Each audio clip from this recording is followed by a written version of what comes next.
नमस्कार, सगरमाथा प्राइम समाचारमा स्वागत छ। नमस्कार, म वसुधा केसी। सुरुमा प्रमुख समाचार।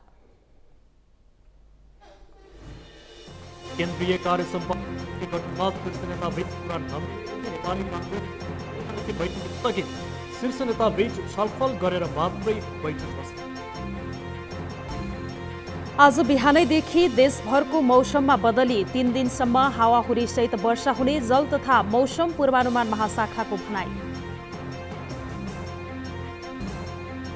अनुगमन फितलो बन्दा भिसावट बढ्यो। सर्वसाधारण दैनिक ठगिँदै भिसावट रोक्न सरकारले कडा कानुन ल्याउन लागेको उपप्रधानमन्त्रीको भनाई। क्युबामा तेल पैठारी गर्ने भेनेजुएलाका राज्य सञ्चालित कम्पनी उपर अमेरिकी नाकाबन्दी। मादुरोको सरकार मुख्य निशानामा। र ओलम्पिक महिला फुटबल छनौटमा नेपाल भारतसँग 3-1 गोल अन्तरले पराजित। लगातार दोस्रो हात नेपालको सम्भावना।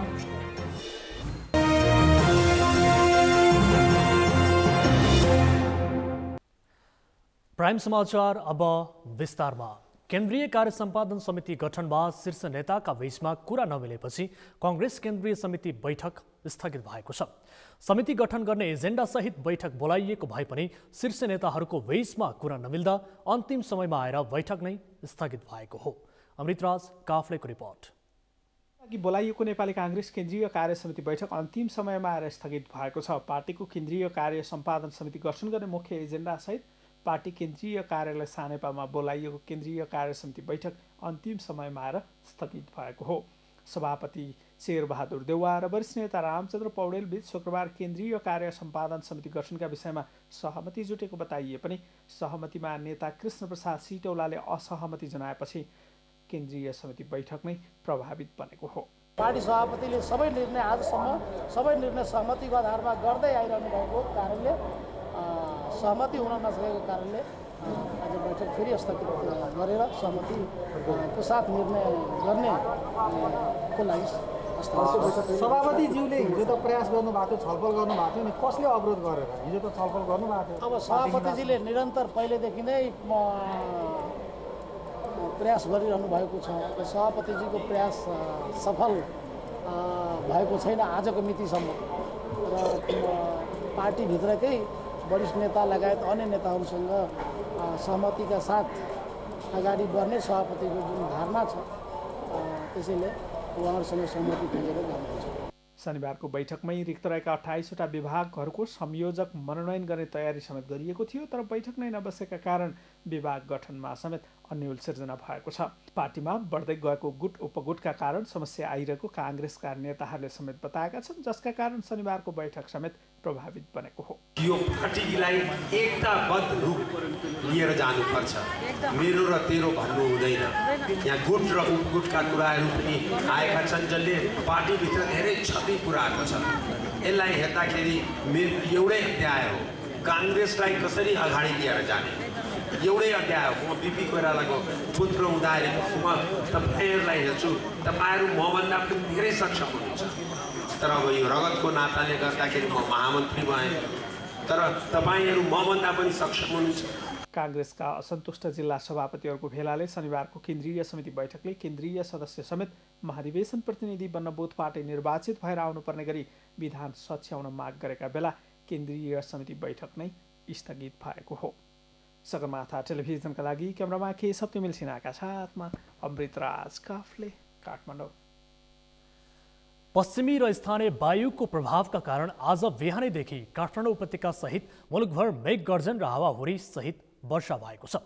जल तथा मौसम पूर्वानुमान महाशाखाका अनुसार काठमाडौँ उपत्यका सहित मुलुकका अधिकांश भूभागमा सामान्यदेखि पूर्णतया बदली रहनेछ। महाशाखाले पश्चिमी र स्थानीय वायु सक्रिय भएका कारण 3 दिनसम्म हावाहुरी सहित वर्षा हुने भन्दै सतर्क रहन आह्वान गरेको छ। सोमबार बेलुकीसम्म देशको अधिकांश स्थानको मौसम प्रभावित हुने विभागले प्रक्षेपण गरेको छ। विशेष गरी पश्चिम र पूर्वका केही स्थानमा सामान्य र मध्य स्थानको मौसम पूर्णतया बदलिरहने महाशाखाले जनाएको छ। गैरातीबाटै पश्चिमका केही स्थान र पूर्वका केही स्थानमा बदली भएको छ भने मध्य भूभागको धेरै स्थानमा मेघ गर्जनसहित पानी परिरहेको छ। मौसममा देखिएको बदली मध्य भूभागबाट बिस्तारै पूर्वतर्फ सरिरहेको छ।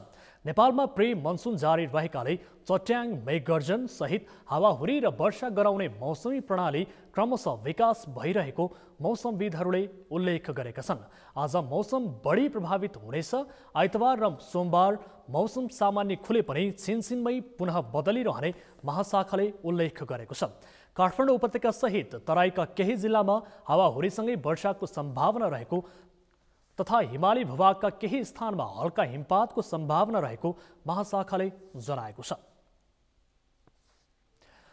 उपभोक्ता अधिकार संरक्षण र बजार अनुशासनका लागि अत्यन्तै महत्त्वपूर्ण मानिने अनुगमन प्रणाली फितलोबन्द सर्वसाधारण दिनदिनै ठगिरहेका छन्। ठगी तथा मिसावट नियन्त्रणमा प्रदेश तथा स्थानीय सरकार समेत भूमिकाहीन देखिएका छन्। शान्ता दनुवारको रिपोर्ट। नयाँ सरकार गठन भए लगत्तै अथवा चाडपर्वको मुखमा अत्यन्तै चर्चामा आउने बजार अनुगमन र जवाबदेहिताको प्रश्नमा राज्य चुकेको छ।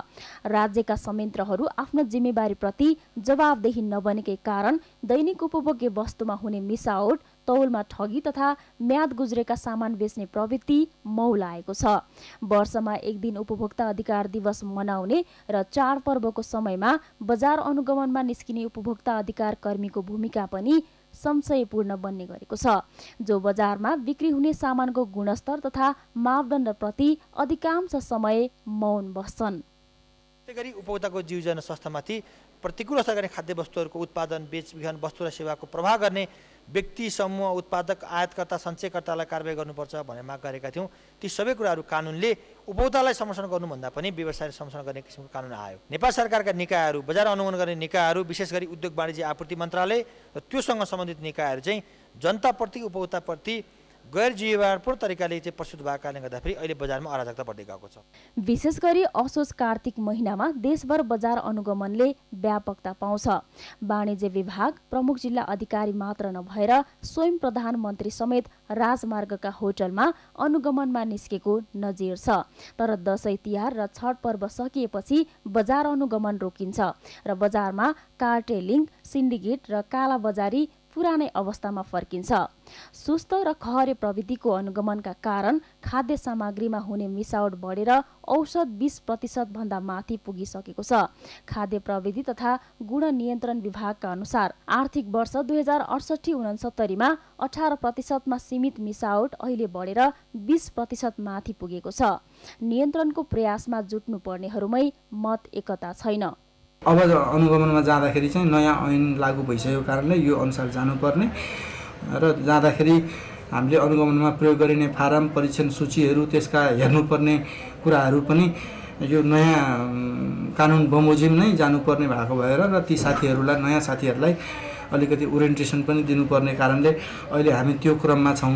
अब हाम्रो अनुगमन चाहिँ नयाँ ऐन र नयाँ व्यवस्था अनुसारै हुन्छ र यो थप प्रभावकारी हुन्छ र विभागलाई चाहिँ यो अर्धन्यायिक निकायको रूपमा लगेको छ। 1 वर्षसम्मको जेल सहित र जरिवाना सहितको सुनाइ गर्ने अधिकार चाहिँ विभागलाई छ। 1 वर्षभन्दा माथि रहेको कुरा अदालतबाट मुद्दा प्रक्रियाबाट टुङ्गो लाग्ने गरी कानुन आएको छ। खाद्य स्वच्छता कायम गर्न यो बीचमा नीति नियममा पर्याप्त परिवर्तन गरिएको छ। तर पनि अनुगमनका क्रममा खाद्यान्नमा न्यूनतम 3 देखि अधिकतम 31% सम्म अखाद्य मिसावट भेटिएको छ। यो कहाली लाग्दो आंकडा बोतलबन्द पानी, दूध र खाने तेलमा बढी भेट्टाइएको छ। तर पनि खाद्यान्नमा मिसावट गर्ने गम्भीर अपराधमा संलग्नहरू कारबाही गर्ने आधार कमजोर बनाएर उम्किने गरेका छन्। यसले खाद्यान्नमा मिसावट मात्र बढिरहेको छैन, नेपालीको पोषण स्थितिमा समेत गम्भीर असर पारिरहेको छ। सगरमाथा टेलिभिजनका लागि क्यामेरा पर्सन सङ्गम कोइरालाका साथ शान्ता दनुवार, काठमाडौँ। उपप्रधानमन्त्री एवं स्वास्थ्य तथा जनसङ्ख्या मन्त्री उपेन्द्र यादवले खाद्यान्नमा मिसावट रोक्न सरकारले कडा कानून ल्याउन लागेको जानकारी दिनुभएको छ। विश्व स्वास्थ्य दिवसको अवसर पारेर काठमाडौँमा आज भएको कार्यक्रममा उपप्रधानमन्त्री यादवले रासायनिक मल हालेको खाद्यान्नबाट विभिन्न रोगहरू लाग्ने गरेकाले त्यसलाई नियन्त्रण गर्न सरकारले कडा कानून ल्याउन लागेको जानकारी दिनुभयो। उपप्रधानमन्त्री यादवले विषादीयुक्त खाद्य वस्तुको सेवन र प्रदूषणका कारण नेपालमा बढ्दो रोगहरूको नियन्त्रणका लागि पनि जनचेतनामूलक कार्यक्रम सञ्चालन गर्नुपर्ने बताउनुभयो।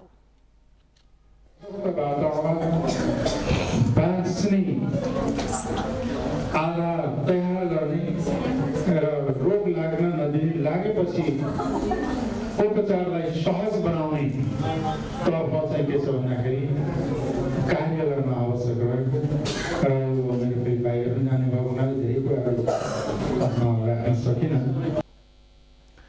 खानपान र शारीरिक व्यायाममा ध्यान दिन सके रोग नियन्त्रणमा टेवा पुग्ने उपप्रधानमन्त्री यादवको भनाइ थियो। गम्भीर प्रकृतिका दुर्घटना तथा विपदमा परेका घाइतेको उपचारका लागि भारत सरकारको सहयोगमा निर्माण भएको राष्ट्रिय ट्रमा सेन्टर व्यवस्थापकीय कमजोरीका कारण अस्तव्यस्त बनेको छ। ठूला दुर्घटनामा परेका गम्भीर प्रकृतिका घाइतेको उपचारका लागि आवश्यक सबै उपकरण जडान गरिएको ट्रमा सेन्टरमा अहिले सामान्य उपचार सेवासम्म नपाउने अवस्था छ। रूपेश यादवको रिपोर्ट। दक्षिण एसियामै नमुना उपचार केन्द्र बनाउने गुरु योजना अनुसार भारतका तत्कालीन प्रधानमन्त्री इन्द्र कुमार गुजराल नेपाल भ्रमणमा आउँदा 2054 सालमा शिलान्यास भई 2066 सालमा निर्माण सम्पन्न भएको ट्रमा सेन्टर सेवा सुरु गरेको 5 वर्ष नपुग्दै अस्तव्यस्त बनेको छ। शिलान्यास भएको करिब 1 दशकपछि निर्माण सुरु भएको ट्रमा सेन्टर वीर अस्पताल माताहत राख्ने कि स्वास्थ्य मन्त्रालयको माताहतमा राख्ने भन्ने विवादले करिब 3 वर्ष हस्तान्तरण नै हुन सकेन। तर जब सरकारले ट्रमा सेन्टर भारतबाट हस्तान्तरण नहुँदै स्वास्थ्य मन्त्रालय माताहत राख्ने भन्ने निर्णय गर्यो, त्यहीबाट यसको उद्योगति सुरु भएको हो। सरकारले 2069 सालमा प्राडा अशोक रत्न वज्राचार्यलाई सेन्टरको पहिलो कार्यकारी निर्देशक नियुक्त गरेपछि लगातार राजनैतिक हस्तक्षेप भइरहेको कर्मचारीहरू बताउँछन्। सेन्टर सञ्चालनमा आएको करिब 5 वर्षको अवधिमा अस्पतालमा जडित अधिकांश उपकरण नचल्ने भएका छन् भने सामान्य बहिरङ्ग सेवा सञ्चालन गर्न हम्मे पर्न थालेको छ। उपचारका लागि सेन्टर पुग्ने बिरामीहरू महँगो अस्पताल तथा क्लिनिक धाउन बाध्य छन्। सरकारी हस्पिटलमा यहाँ आउँदाखेरि सरकारी हस्पिटलको कुनै पनि मसिन राम्रो छैन, मसिनहरू सबै खराब छ। त्यो कारणले यहाँ म प्राइभेटमा गइसकेपछि 6,000 7,000 तिर्नुपर्ने ठाउँमा 20,000 17,000 तिर्नु परिरहेछ। म यो नेपाल सरकार प्राइभेटमा आउनु भनेको बाध्यताको अवस्था हो। नचाहेर पनि यहाँ तपाईँको यहाँ आएर गर्नुपर्ने हुन्छ। हरेक प्रब्लमहरू फेस गर्नुपर्छ, फाइनेन्सियल प्रब्लम फेस गर्नुपर्ने हुन्छ। अब सरकारी स्तरमा चाहिँ सरकारले राम्रो खालको उपकरणहरू ल्याएको भएको अवस्थामा त नेपाली जनताहरूले तपाईँको त्यस किसिमको अवरोध त आउनुपर्ने थिएन। सिटी स्क्यान छ, उसको चाहिँ मेरो बहिनीको लागि चाहिँ नर्मल्ली गरेको, त्योभन्दा नि अलि धेरै रेन्जको पनि हुँदो रहेछ। अनि त्यो चाहिँ गर्दाखेरि लगभग 8,000 देखि 10,000 भेट्छ होला। त्यस्तो सरकारले सन् 2069 सालमा अन्य सरकारी अस्पतालका कर्मचारीलाई ल्याएर सेवा सुरु गरेको ट्रमा सेन्टरको 9 तले सुविधा सम्पन्न भवनमा रहेका थुप्रै महँगा उपकरण जडान नै गरिएको छैन। जडान भएका सिटी स्क्यान, एक्सरे, आइसियु मोनिटरको ब्याकअप, जेनेरेटर जस्ता उपकरण बन्द अवस्थामा छन्। 200 शैय्याको ट्रमा सेन्टरमा 319 जना विशेषज्ञ चिकित्सकको दरबन्दी छ, जसले दैनिक 1,000 भन्दा बढी बिरामीको उपचार गर्ने क्षमता राख्छन्। अस्पतालमा गम्भीर दुर्घटनामा अङ्गभङ्ग भएकाहरूको उपचारका लागि बेग्लै कक्षको व्यवस्था छ। तर केही समय यता सबै महत्त्वपूर्ण उपकरण बिग्रिएकाले मर्मत सम्भारका निम्ति करोडौँ बजेट आवश्यक रहेको ट्रमा सेन्टरले जनाएको छ। त्यो इन्डिया गभर्मेन्टले डोनेसन दिएको छ, यसको प्राइस अहिले 8 करोडको छ। त्यो पनि नन फङ्सनिङ छ, अहिले युजै भएको छैन। त्यसलाई रनिङ गर्नको लागि अहिले हामीलाई 2 करोड चाहिन्छ कस्ट। त्यो बजेट नभएर हो त्यसलाई पनि स्टार्ट गर्न नसकेको। विशेष गरी आकस्मिक दुर्घटनाका घाइतेको उपचार गर्ने उद्देश्यले 2072 सालको भूकम्प लगत्तै ट्रमा सेन्टर सञ्चालनमा ल्याएको हो, जहाँ हाड जोड्ने सम्बन्धी चोटपटक लागेका बिरामीको उपचार गर्ने विशेष प्रविधि जडान गरिएको छ। ट्रमा सेन्टरले प्रभावकारी रूपमा काम गरेमा विभिन्न दुर्घटनामा हुने मृत्युदर घट्ने विज्ञहरू बताउँछन्। तथ्याङ्क अनुसार नेपालमा सवारी दुर्घटनामा दैनिक 5 जनाको मृत्यु र 12 जना भन्दा बढी गम्भीर घाइते हुने गरेका छन्। सगरमाथा टेलिभिजनका लागि क्यामेरामा प्रताप लामाका साथमा रूपेश यादव, काठमाडौँ। करोडौँको मूल्य पर्ने उपकरणहरू प्रयोगविहीन भएर सर्वसाधारणले उपचारमा समस्या पाइरहेको सन्दर्भमा आजको सगरमाथा जनबोलीमा हामीले सर्वसाधारणलाई सोधेका थियौं, उपकरण भएर पनि उपचार नपाउनुलाई के भन्नुहुन्छ? हेरौं उनीहरूको प्रतिक्रिया उनीहरूकै शैलीमा।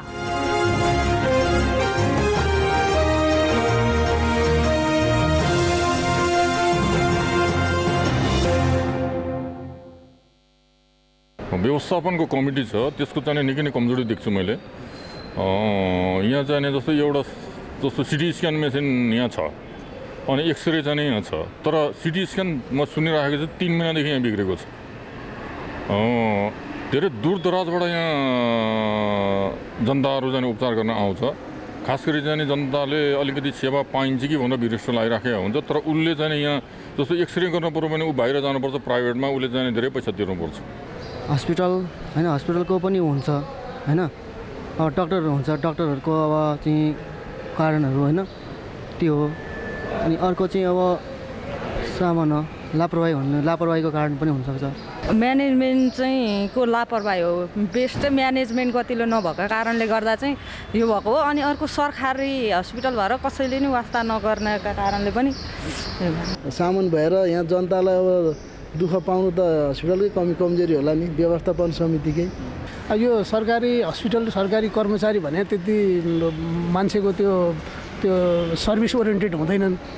यही खालको फेसिलिटी चाहिँ अरू हस्पिटलमा प्राइभेटमा हुने भयो भने त्यो डबल महँगो चौबर महँगो पैसा तिरेर चाहिँ ट्रिटमेन्ट गर्नुपर्थ्यो, त्यहाँ हुन्थ्यो। तर यहाँ चाहिँ अब त्यो यो सर्भिस ओरिएन्टेड मान्छे नभएको र सरकारी सामानको नेग्लिजेन्सी भएको कारणले गर्दा त्यो चाहिँ अब यो हामीले उपचार राम्ररी पाइरहेको छैनौँ, दुःखको कुरा छ यो। धनी बनिले त अब बाहिरतिर लैजान्छन्, त्यसै उपचार पाइहाले। अब गरिबले यस्तै नहुनेले सडकमा सुत्नेले त उपचार नि पाएको छैन, अकालमा मर्न परेको छ। अब यो समस्या त धेरै ठुलो छ।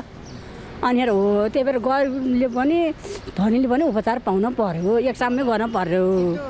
जो मिनिस्टर हुनुहुन्छ हाम्रो देशको, उहाँले नै यो परिचालन, कहाँ जनताले उपचार पाएन, कहाँ दुखी छ, कहाँ गरिब छ, जहाँ पैसा नभएको तडपिएको छ हैन, नागरिक त सबै एउटै हो नि 75 जिल्लाको। यो राज्यकै नीति हुनुपर्छ, राज्यले निगरानी राख्नुपर्छ हैन। अब सरकारी हस्पिटल छ, निजी हस्पिटल खोलेर डक्टरहरू राम्रो सामान औषधि लिएर त्यहाँ जान्छ, औषधि नपाएर सिटामल नपाएर मरिरहेछन् जनता। यो राज्यकै कमजोरी हो। बाहिर पानी आइरहेको हुन्छ। अब बिहान पनि मैले अब बिमारी लिएर गएँ, यहाँ एक्सरे गर्ने मेसिन छैन छ, यहाँबाट अनि उता वीर हस्पिटल पठायो। अब वीर हस्पिटलबाट त पानी परिरहँदा पनि बिमारी लिएर आउनु पर्यो पानी परिरहेको बेलामा। निजी पनि जानुपर्छ, दबाई सबै लिन पनि बाहिरै जानुपर्छ, यहाँ पाउँदैन। एमआरआई गर्न खोजेको, अब सरकारीमा जाउँ पैसा सस्तो पर्छ भनेर गर्न खोजेको, त त्यहाँ यसो बुझ्दाखेरि त्यहाँको प्रविधिहरूबाट बुझ्दाखेरि मेसिन बिरेको कारणले तपाईँको यो बन्द छ, यहाँ हुँदैन, अन्य कतै जानुहोस्। हामी बाध्य भएर के गर्ने, गर्नु त पर्यो, इमर्जेन्सी केस हो, के गर्ने भनेर हामी प्राइभेटमा गयौँ। प्राइभेटमा हजुरको अब 8,000 पर्ने तिर्ने त 17-18,000 तिर्नुपर्ने भयो। यस जनबोलीका प्रायोजक हो आफ्नो विश्वास हो त्रिशक्ति सिमेन्ट। समाचारमा अब एकैछिन विश्रामपछि रोल्पाको 25,000 हेक्टरभन्दा बढी कृषियोग्य जमिनमा सिंचाइ अभाव, स्थानीय माडी खोलामा खेर गइरहेको पानी सदुपयोग हुन सकेन। उदयपुरमा 21 वर्षसम्म पनि सडकको स्तर उन्नति भएन। त्रिवी विमानस्थल 10 घण्टासम्म बन्द हुन थालेपछि उडान अस्तव्यस्त। रौतहटमा रेलवे ट्र्याकलाई लिएर स्थानीय आक्रोशित। र ओलम्पिक महिला फुटबल छनौटमा नेपाल भारतसँग 3-1 गोल अन्तरले पराजित। लगातार दोस्रो हारसँगै नेपालको सम्भावना सकियो।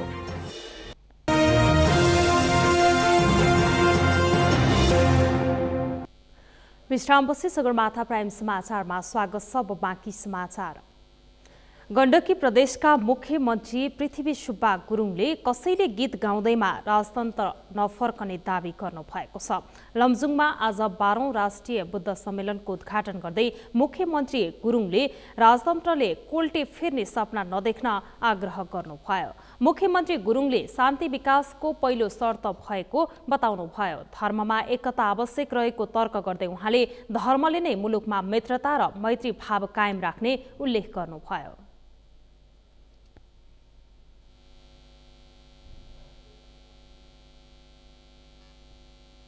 अर्को चिज प्राप्त हुने हो कि साँच्चै नै राजा आयो भने आफूले भनेको जस्तो व्यवस्था आउने हो कि भनेर चाहिँ के मान्छेहरू लागेको देखिन्छ। अब राजा आस भनेर चाहिँ कसैले चाहिँ गीत गाउँदैमा राजा फर्किन सक्दैन यो मुलुकमा। धर्मोदय सभा केन्द्रीय कार्यालय र धर्मोदय सभा जिल्ला शाखा लमजुङको संयुक्त आयोजनामा आजबाट सम्मेलन सुरु गरिएको हो। सम्मेलनमा 65 जिल्लाका प्रतिनिधिले सहभागिता जनाएका छन्। सम्मेलनमा शान्ति पदयात्रा, बुद्धको सरोकार र भूमिकाबारे कार्यशाला, गोष्ठी, घोषणापत्र जारी, बुद्धको अस्तु धातुको दर्शन, प्रवचन, शान्ति देव पदयात्रा लगायतका विविध सांस्कृतिक कार्यक्रम समेत गरिने भएको छ। सिंचाई विकास डिभिजन कार्यालय रोल्पाका अनुसार जिल्लाका 31,000 हेक्टर सिंचाई योग्य जमिन छ, तर 4,000 हेक्टर जमिनमा भन्दा बाहेक बाँकी जमिन आकाशे पानीमा निर्भर छ। नजिकैको माडी खोलामा खेर गइरहेको पानी बोरिङ र लिफ्टिङ प्रविधि मार्फत प्रयोग गर्ने सम्भावना भएर पनि कृषि योग्य जमिन बाँझै छन्। रोल्पाबाट भरत नेपालीको रिपोर्ट। हिउँदियामा मात्रै 1500 मुरीभन्दा बढी गहुँ उत्पादन हुने रोल्पाको सुनिल स्मृति गाउँपालिका 1 घोडा गाउँको 150 हेक्टर उत्पादनशील जमिन सिँचाइ अभावका कारण अधिकांश समय बाँझै बस्छ। सिँचाइ हुने कुलोको मुहान सुकेपछि त्यसलाई सञ्चालन गर्न नसक्दा किसानहरू जमिन बाँझै राख्न बाध्य भएका हुन्। स्थानीयका अनुसार घोडा गाउँमा जस्तै रोल्पामा 25,000 हेक्टर भन्दा बढी कृषि योग्य जमिनमा सिँचाइ पुग्न सकेको छैन। अब यो अलि यता अब नजिकमा भन्ने माडी गाड छ हाम्रो हैन। यो माडीदेखि नै कुनै अब सरकारले नयाँ सोच बनाएर अनि हामी गाउँका सबैजनाले नयाँ सोच बनाएर अब ल्यायौँ भने घोडा गाउँमा अब फेरि केही नयाँ रूप ल्याउला होइन भने घोडा गाउँमा ल्याउला जस्तो लाग्दैन। यहाँबाट बसेछ र भागमला जस्तोको अवस्था देखिन्छ। करिब 800 मिटरको दूरीमा पर्ने ठूलो माडी खोलामा खेर गइरहेको पानी व्यवस्थापन गर्न सके पर्याप्त उत्पादन सम्भव भएको र जिल्लामा व्याप्त खाद्यान्न सङ्कट तर्ने स्थानीय किसानको भनाइ छ। खेतीयोग्य जमिनमा सिँचाइ गर्न डिप बोरिङ तथा लिफ्टिङ प्रविधि उपयुक्त विकल्प हुन सक्छ।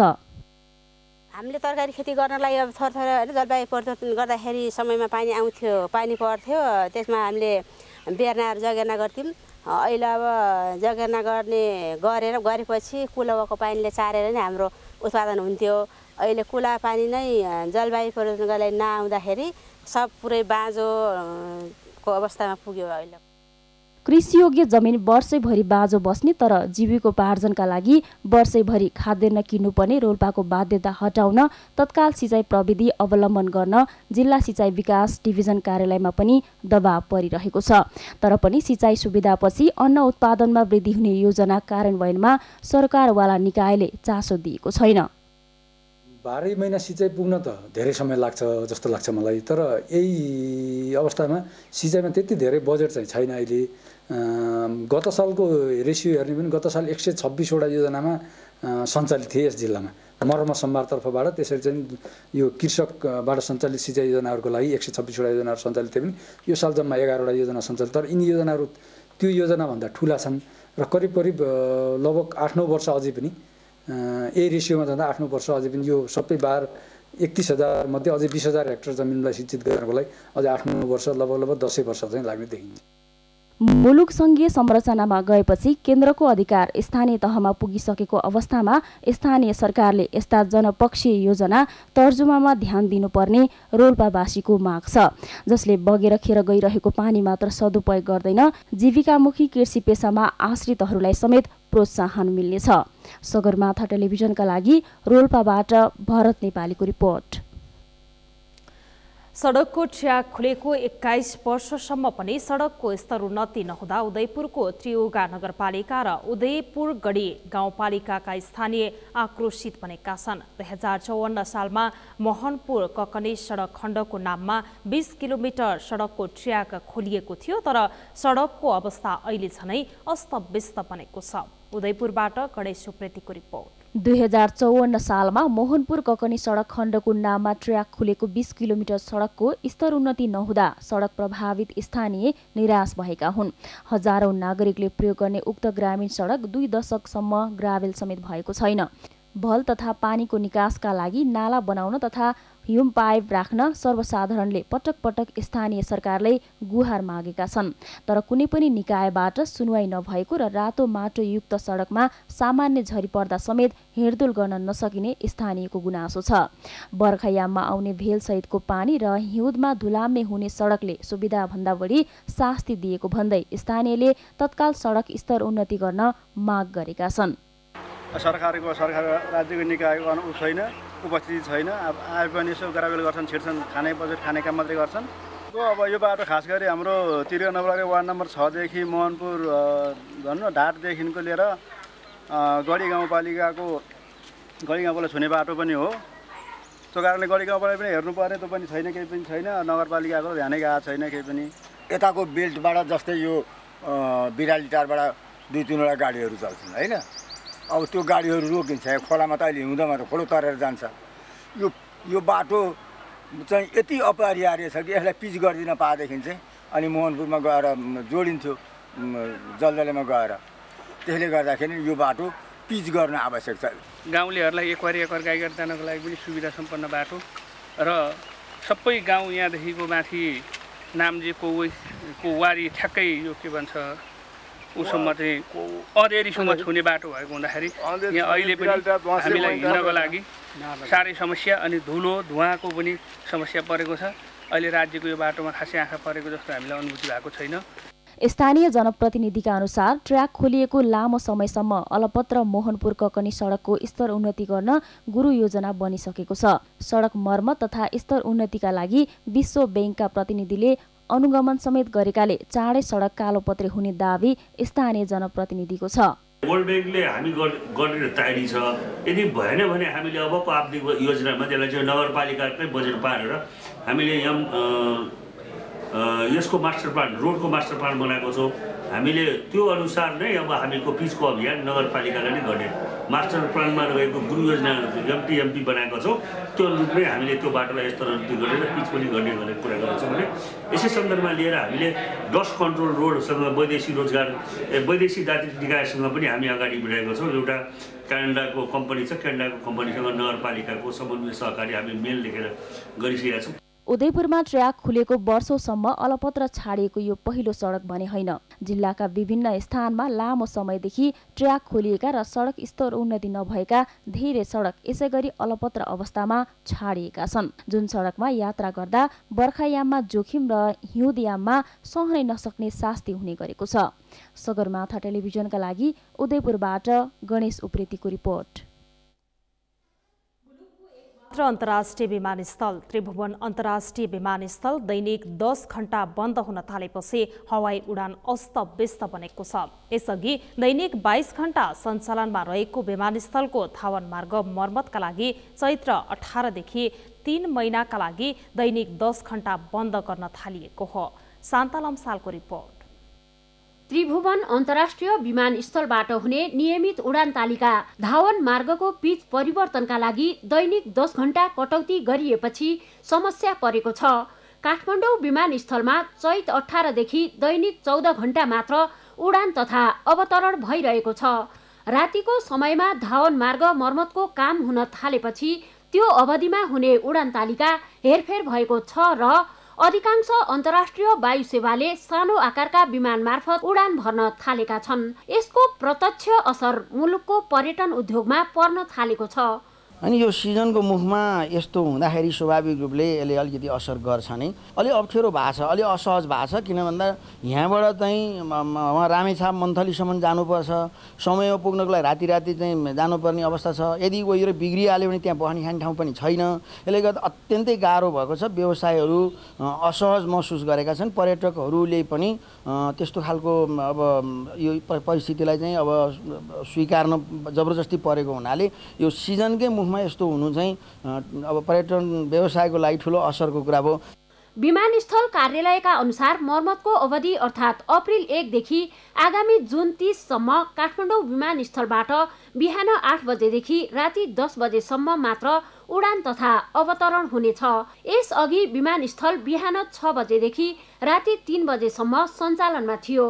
हाम्रो एउटै मात्रै धावन मार्ग अब पुरै कम्प्लिट बन्द गरेर पनि गर्न नसकिने होइन।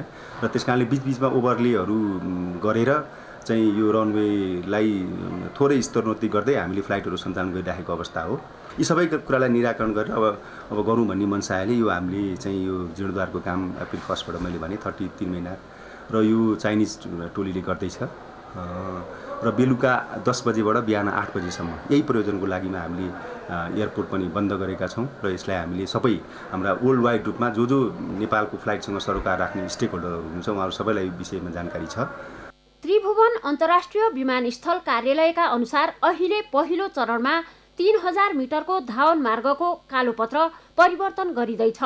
अत्याधुनिक मिलिङ मेसिनका साथ दैनिक 80 मिटरका दरले धावन मार्ग मर्मत गर्दा पनि 3 महिना लाग्नेछ। यसले नेपालभित्र नै नेपालबाट बाहिरिने पर्यटक मात्र नभई आम रूपमा हवाई यात्रुले शास्ति बेहोरिरहेका छन्। हामी भर्खरै ढाकाबाट फर्केर आएको हो, त्यसले गर्दाखेरि हामीलाई एकदमै समस्या परिरहेछ। जस्तै हाम्रो एक डेढ घन्टा नै हाम्रो डिले भयो हैन, अनि आकाशमै हामीले झन्डै 1 घन्टा चाहिँ उडाइराख्यो। यहाँ ल्यान्डिङ गर्नु पनि समस्या र त्यसले गर्दाखेरि अनि यो तपाईँको लगेज लिनु पनि समस्या, यात्रुको चाप बेसी भएर अब यति धेरै टुरिस्टहरू आइरहेछन् हैन, यति धेरै यात्रुहरू नेपाली यात्रुहरू विदेशीका छन् फेरि आउनुहुन्छ, त्यत्रो गर्दाखेरि यति समस्या भइरहेछ यो हैन। भन्दाखेरि सबभन्दा पहिला त यो अन्तर्राष्ट्रिय स्तरको एउटा विमानस्थल चाहिँ बनाउनु पर्यो। मुलुकको एक मात्र अन्तर्राष्ट्रिय विमानस्थलको विकल्प नभएको अवस्थामा यसरी उडान तथा अवतरण बन्द गरिँदा काठमाडौँ विमानस्थलबाट हुने हिमाली तथा पहाडी भेगका अधिकांश उडान अस्तव्यस्त बनेका छन्, जसको दीर्घकालीन असर आसन्न नेपाल पर्यटन वर्षमा समेत पर्नेछ। सगरमाथा टेलिभिजनका लागि क्यामेरामा केशव तिमल सेनाका साथ शान्ता लम्साल, काठमाडौँ।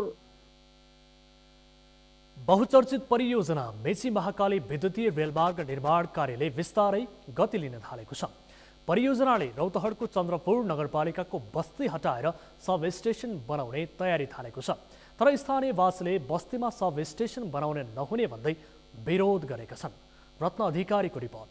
विकास र निर्माणका लागि सधैँ खबरदारी गर्ने रौतहटको चन्द्रपुरका स्थानीयवासी यति बेला विकास योजनाकै विरोध गर्न बाध्य भएका छन्। बहुचर्चित मेची महाकाली विद्युतीय रेलमार्गका लागि आफ्नो बस्ती नै मासेर सब स्टेशन बनाउने तयारी थालेपछि स्थानीयले विरोध गरेका हुन्। कितना पुस्तानी हमनी के बीत गए तो अखनी हमनी की अवस्था ने कहाँ गए बाल बच्चा लेके ढेउगा पैसा हैले नहीं खे के हवा किनबै या कहाँ बैठबै 40-50 घर हमनी सवारी तो कहाँ बैठबै के बैठे देती अपन जमीन में केहू बैठे न देते तो उ के लागि सुधार करे के पड़तै। रेलवे स्टेशन आउने भनेको चाहिँ त्यसलाई अन्यत्र राखी यस ठाउँमा बसोबास गर्न पाएछ। हामीलाई जुन रेलवेमा परेको हाम्रो छ नि बाटो, त्यो बाटोको लागि पनि हामीलाई चाहिँ अब सकिन्छ भने अन्यत्र सारियोस्, यदि सकिँदैन भनेदेखि उचित मौजात हामीले पाउनुपर्छ। हामीहरूको चाहिँ भनाइ यही नै छ। अब रोक्ने भनेर हामी जबरजस्ती हामी रोक्नमा लाग्दैनौँ। विद्युतीय रेलको सब स्टेसन मोतीपुर, डाँडाबारी, मुसहर बस्ती, हात्तीसारको बस्ती हटाएर बनाउने सुनेपछि स्थानीय विरोधमा उत्रेका हुन्। 120 बिघा क्षेत्रमा रहेको यो बस्तीमा 551 घरधुरी छन्। स्थानीयले बस्ती जोखिममा परेको गुनासो गरिरहँदा विद्युतीय रेलवे साइट कार्यालयले भने सब स्टेशनका लागि पुनर्विचार गर्न सकिने जनाएको छ। सब स्टेशन निर्माणका लागि बनाइएको डिपिआर 5 वर्ष पुरानो भएकाले मानव बस्ती नभएको ठाउँमा बनाउन सकिने जनाएको छ। अनि बर्दिवासदेखि यो सिमराको लाइन हैन डिजाइन गर्दाखेरिको अब हाम्रो त्यो बेलाको एक्सपर्टहरू हैन हायर गरेर नेपाल सरकारले अनि तपाईले भने जस्तै बस्तीलाई पनि कमसेकम क्षति होस् तर जनतालाई पनि रेल चलाएपछि आखिर चल्ने त हामी नै हो हैन। त्यसलाई चाहिँ दुईटै कुरालाई ब्यालेन्स गर्ने गरेर र त्यो टेक्निकली हैन कहाँ साउन्ड हुन्छ टेक्निकल साउन्ड डिजाइन निकाल्ने हिसाबले उहाँले जुन हामीलाई डिजाइन पेश गर्नुभएको छ त्यसका आधारमा हाम्रो अब अहिलेको काम अगाडि बढिरहेको छ कि सबै यहाँ बर्दिवासदेखि नै भनौँ। स्थानीय जनप्रतिनिधि पनि बस्ती हटाएर सब स्टेशन बनाउने पक्षमा छैनन्। रेलवे साइट कार्यालयसँग आवश्यक छलफल गरेर स्थानीयलाई विस्थापित नगर्ने गरी सब स्टेशन बनाउन स्थानीय सरकारले पहल गर्ने भएको छ। सुन्नमा आएको छ बर्दिवास लालबन्दीबाट यो विस्थापित हुँदै यसलाई चाहिँ यहाँ सारिएको भन्ने कुरा आइरहेको छ। अब यसरी एउटा यत्रो चाहिँ सिङ्गो एउटा मानव बस्तीलाई चाहिँ तपाईँको चाहिँ यसले चाहिँ मारमा पारेको छ। यसको वैकल्पिक उपायहरू पनि हामीसँग थियो। यदि नगरपालिकासँग चाहिँ यसले चाहिँ कोर्डिनेसन गरेर गरेको भए त्यसको सम्भाव्यता ठाउँ पनि तपाईँको नगरपालिकाले अध्ययन गरेर चाहिँ त्यो वडा नम्बर अहिले हालको 6 को कोटीहोमको साइड रहेको थियो। त्यो साइडमा चाहिँ तपाईँको झन्डै 1300 हेक्टर चाहिँ जमिन त्यसमा चाहिँ खाली जमिन रहेको थियो। त्यसमा लगेर पनि यसलाई चाहिँ व्यवस्थापन गर्न सकिन्थ्यो। सबैले यति धेरै प्रतीक्षा गरेको र समयमै निर्माण होस् भन्ने चाहेको मेची महाकाली विद्युतीय रेलमार्ग चाँडै बन्नुपर्छ। तर नयाँ संरचना निर्माण गर्दा पुराना संरचनालाई पनि उचित ध्यान दिनुपर्छ। रौतहटको मानव बस्ती हटाएर सब स्टेशन निर्माण आर्थिक रूपमा धेरै खर्चिलो हुने भएकाले विकल्प खोज्नु नै उपयुक्त हुनेछ। सगरमाथा टेलिभिजनका लागि रत्न अधिकारीको रिपोर्ट। प्रकोपजन्य विपत्तिका बेला जीवधनको सुरक्षाका लागि अत्यन्तै महत्त्वपूर्ण मानिने काठमाडौँ उपत्यकाका अधिकांश खुला जमिन सहरीकरणको चपेटामा परेका छन्। 72 सालमा आएको भूकम्पको समयमा काठमाडौँवासीले खुला जमिनको महत्त्व बुझे पनि यो 3 वर्षको बीचमा अरू थुप्रै जमिन विभिन्न पूर्वाधारले ढाकिएका छन्। अञ्जना लामिछानेको रिपोर्ट। 2069 सालमा सरकारले काठमाडौँ उपत्यकाको विभिन्न 83 स्थानलाई सार्वजनिक स्थलका रूपमा सूचीकृत गरेर राजपत्रमा सूचना नै निकालेको थियो। यसरी राजपत्रमा सूचना निकालिएपछि यसलाई कानुन वा सो सरह मानिन्छ। सरकारले विपदको समयमा तत्काल अस्थायी शिविर खडा गरी पीडितलाई मानवीय सहयोग, उचित सुरक्षा तथा राहत तथा उद्धार कार्य सञ्चालन गर्न उपत्यकाका भित्र रहेका 83 स्थानलाई खुल्ला क्षेत्र घोषणा गरेको थियो, जसमा ललितपुरमा 19, काठमाडौँमा 30 र भक्तपुरमा 19 वटा खुल्ला क्षेत्र तोकिएका छन्। तर यो बीचमा तिनै खुल्ला क्षेत्रमा भौतिक संरचना धमाधम बनिरहेका छन्, जसले काठमाडौँ उपत्यकाको मानवीय सभ्यतालाई थप उकुस मुकुस र जोखिमयुक्त बनाइरहेको छ। खुल्ला क्षेत्रलाई चाहिँ सुरक्षित र संरक्षित राख्ने, जसले गर्दा कुनै पनि त्यस्तो खालको डिजास्टर भयो भने होइन त्यस्तो खालको विपदको समयमा चाहिँ मान्छेहरू गएर त्यहाँ बस्न पाइयोस्। तर अब अहिले दिन प्रतिदिन के हुँदैछ भने त्यस्ता खालका चाहिँ जुन खुल्ला क्षेत्रहरू छ त्यसको क्षेत्रहरूमा त्यो त कुनै न कुनै संस्थाको चाहिँ आफ्नो प्रपर्टीको रूपमा रहेको छ। र त्यहाँ चाहिँ के गरिरहेछन् भने उहाँहरूले चाहिँ एउटा चाहिँ कन्स्ट्रक्सन गर्ने होइन, एउटा कम्पनीको रूपमा चाहिँ बिजनेस कम्प्लेक्सहरूलाई दिने, बनाउन दिने र संस्थाले आर्जन गर्ने, जसले गर्दाखेरि हाम्रा यस्ता खुल्ला क्षेत्रहरू चाहिँ त्यो चाहिँ अब मासिँदैछ। 2072 सालको विनाशकारी भूकम्पका बेला पर्याप्त खुल्ला स्थानको अभाव खड्किएपछि काठमाडौँ उपत्यका विकास प्राधिकरणले पनि आवास क्षेत्र र खुल्ला ठाउँबारे नयाँ मापदण्ड निर्धारण गरेको थियो, जस अनुसार प्रत्येक ओडामा कम्तीमा 5% जग्गा खुल्ला क्षेत्र रहनुपर्ने हुन्छ। तर अहिले उपलब्ध खाली जग्गा समेत निजी तथा व्यावसायिक प्रयोजनमा मिचिरहेका छन्। अहिले आएर अर्को ठुलो डरलाग्दो आयाम चाहिँ काठमाडौँ भ्यू टावरको तपाईँले सुन्नुभएको छ। त्यो जुन बेलादेखि गएको भुइँचालोमा हजारौँ मानिसले त्यहाँ लिएको थिए, बस पार्क थियो तर त्यो खुला थियो, त्यहाँ मानिसले शरण लिएको थिए। अहिले भ्यू टावरले किन चाहिन्छ भ्यू टावर जस्तो ठाउँमा? र त्यो सब कमर्सियल माफिया हिसाबले यो चाहिँ खुला स्थलहरूलाई हडपने जस्तो लाग्छ। काठमाडौँ उपत्यकामा उपलब्ध खुला जमिनका विषयमा विद्यावारिधि गरेका डाक्टर शर्माका अनुसार अहिले काठमाडौँमा सामान्य अवस्थामा वृद्ध तथा बालबालिकाका लागि आवश्यक मानिने खुल्ला ठाउँको समेत अभाव छ। विपत्तिका बेला आरक्षण र उद्धारका हिसाबले लाइफलाइन मानिने सार्वजनिक स्थल साँगुरिएका छन्। यो नागरिकको जीवधनको सुरक्षाका लागि जिम्मेवार बन्नुपर्ने निकाय जवाबदेही बन्न नसक्दाको परिणाम हो। यसरी खुल्ला जमिनमाथि भइरहेको अतिक्रमण नरोकिएमा काठमाडौँमा भविष्यमा आइपर्ने विपत्तिका बेला सर्वसाधारणले ज्यान जोगाउने आश्रय स्थल समेत पाउने छैनन्। सगरमाथा टेलिभिजनका लागि क्यामेरामा विकल श्रेष्ठ र आरएन खड्काको साथ अञ्जना लामिछाने, काठमाडौँ। समाचारमा पुनः एकैछिन विश्रामपछि क्युबामा तेल पटौनी गर्ने भेनेजुएलाका राष्ट्रमन्त्री सञ्चालित कम्पनी उपर अमेरिकी नाकाबन्दी, मादुरोको सरकार मुख्य निशानामा।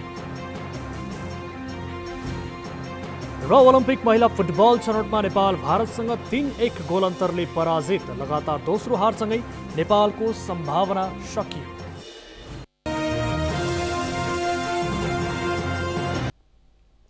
अब पालो अर्थ समाचारको। अर्थ समाचारका प्रायोजक हो आफ्नो विश्वास हो त्रिशक्ति सिमेन्ट। कृषि तथा पशुपक्षी विकास मन्त्री चक्रपाणी खनालले बलदेवले कृषि क्षेत्रमा लगानी बढाउन सरकार तत्पर रहेको जानकारी दिनुभएको छ। कृषि क्षेत्रको विकासका लागि जमिनको खण्डीकरण रोक्नुपर्ने भन्दै मन्त्री खनालले कृषि क्षेत्रलाई आधुनिकीकरण र यान्त्रिकीकरण गर्दै रोजगारीका अवसर पनि बढाउँदै लैजानुपर्ने बताउनु भएको हो। प्रदेश 5 का अगुवा कृषकहरूका लागि बुटवलमा भएको गोष्ठीमा सम्बोधन गर्दै मन्त्री खनालले 140 अर्ब भन्दा बढीको खाद्यान्न आयात गर्ने मुलुक समृद्ध बन्न नसक्ने स्पष्ट पार्नुभयो। आयात घटाउने, आत्मनिर्भर बढ्ने र निर्यात बढाउने क्रममा कार्यक्रम तर्जुमा गर्नुपर्ने उहाँको भनाइ छ। कृषि क्षेत्रमा आश्रित रहेका जनसङ्ख्यालाई घटाएर 25% झार्ने र अन्य क्षेत्रमा रोजगारी बढाएर आत्मनिर्भर बनाउने योजनाका साथ सरकार अघि बढिरहेको मन्त्री खनालले जानकारी दिनुभयो। अब मौसम सम्बन्धी जानकारी। इस मौसम समाचार का प्रायोजक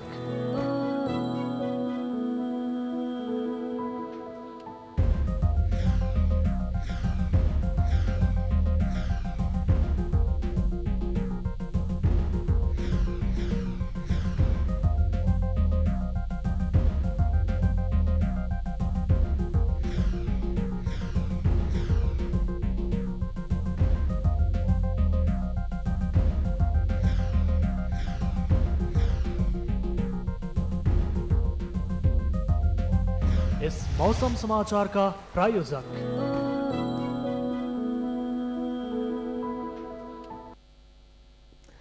यो सँगै हामी समाचारको अन्त्यमा छौं। अन्त्यमा प्रमुख समाचार पुनः एकपटक। केन्द्रीय कार्य सम्पादन समिति गठनमा शीर्ष नेताबीच कुरा नमिलेपछि नेपाली कांग्रेसको केन्द्रीय समिति बैठक स्थगित। शीर्ष नेताबीच छलफल गरेर मात्र बैठक बस्ने। आज बिहानैदेखि देशभरको मौसममा बदली 3 दिनसम्म हावाहुरी सहित वर्षा हुने जल तथा मौसम पूर्वानुमान महाशाखाको भनाई। अनुगमन फितलो बन्दा मिसावट बढ्यो। सर्वसाधारण दैनिक ठगिँदै मिसावट रोक्न सरकारले कडा कानुन ल्याउन लागेको उपप्रधानमन्त्रीको भनाई। क्युबामा तेल पैठारी गर्ने भेनेजुएलाका राज्य सञ्चालित कम्पनी उप अमेरिकी नाकाबन्दी। मदुरोको सरकार मुख्य निशानामा। र ओलम्पिक महिला फुटबल छनौटमा नेपाल भारतसँग 3-1 गोल अन्तरले पराजित। लगातार दोस्रो हारसँगै नेपालको छनौट सम्भावना सकियो। हौस् त सगरमाथा प्राइम समाचार अहिलेलाई सकियो। तपाईँ समाचार बुलेटिनका साथै सगरमाथा टेलिभिजनका सम्पूर्ण कार्यक्रम www.sagarmatha.tv मा प्रत्यक्ष पढ्न र हेर्न सक्नुहुनेछ। साथै युट्युबमा youtube.com/sagarmatha TV नेपालमा पनि हेर्न सक्नुहुनेछ। मोबाइलमा प्ले स्टोर तथा एप स्टोरमा गई सगरमाथा TV एप डाउनलोड गरेर पनि हामीलाई प्रत्यक्ष हेर्न सक्नुहुनेछ। साथै तपाईँ हामीलाई फेसबुकमा facebook.com/stv नेपालमा फलो गर्न सक्नुहुनेछ। समाचारको शिखर, नेपालको गौरव, नेपालको पहिलो न्युज च्यानल सगरमाथा टेलिभिजन हेर्दै गर्नुहोला। नमस्कार। नमस्कार।